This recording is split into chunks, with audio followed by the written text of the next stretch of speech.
Hello everyone, আসসালামু আলাইকুম। অনেক দিন পরে আপনাদের সাথে আরেকটা ব্লগ শেয়ার করব। এটা হচ্ছে বসুন্ধরার ভেতরে আমার অনেক ভালো লাগে, খুবই সুন্দর একটা পরিবেশ। আর আমরা চিড়িয়াখানা যাওয়ার পথে এই ভিডিওটা করেছিলাম। চিড়িয়াখানায় আমার যাওয়ার কখনো ইচ্ছে তেমন ছিল না, শুধু আমার বাচ্চাদের জন্যই যাওয়া মেইনলি। যদিও চিড়িয়াখানায় যেতে অনেক লেট হয়ে গিয়েছে, তাই তেমন কিছুই দেখতে পাই নাই, তারপরও যেটুকু দেখেছি আপনাদেরকে শেয়ার করব। তো আমরা এখন আছি হচ্ছে কুড়িল বিশ্ব রোড। যারা কুড়িল বিশ্ব রোড চেনে তাদেরকে তো চেনানোর কিছুই নাই। তো যাই হোক, আমরা প্রায় পৌঁছে গিয়েছি। এখন হচ্ছে ঢুকবো চিড়িয়াখানার মধ্যে। চিড়িয়াখানা খোলা থাকে 6টা পর্যন্ত। আমাদের যেতে অনেক লেট হয়ে গিয়েছে, আর যাওয়ার পরে বৃষ্টি শুরু হয়ে গিয়েছে। বৃষ্টির জন্য কিছুই দেখতে পারিনি।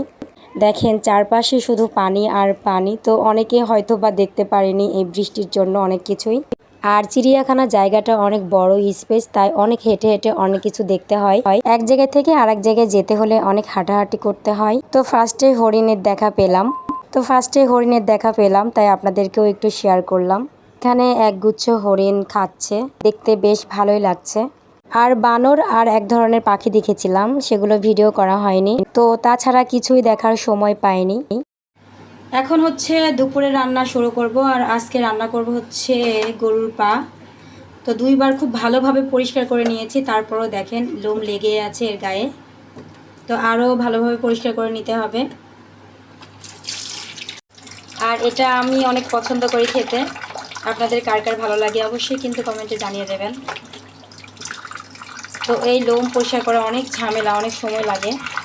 মাঝে মাঝে মনে হচ্ছে মেঘ লাগছে, আবার মাঝে মাঝে রোদ বের হচ্ছে। তো যদি একটু বৃষ্টি হইতো তাহলে পরিবেশটা ঠান্ডা হইতো। প্রচণ্ড গরম, প্রচণ্ড।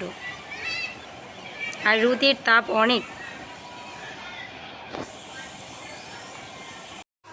তো আমি যেহেতু প্রেশার কুকারে হচ্ছে নেহারিটা রান্না করে নেব, তার প্রেশার কুকারের মধ্যে সব মশলা দিয়ে দিয়েছি।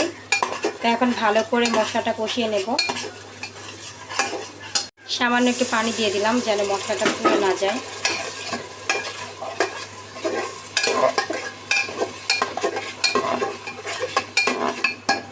মশলাগুলো খুব ভালোভাবে কষিয়ে নিয়েছি। এখন হচ্ছে এই নেহারিগুলো দিয়ে দিচ্ছি মশলার মধ্যে।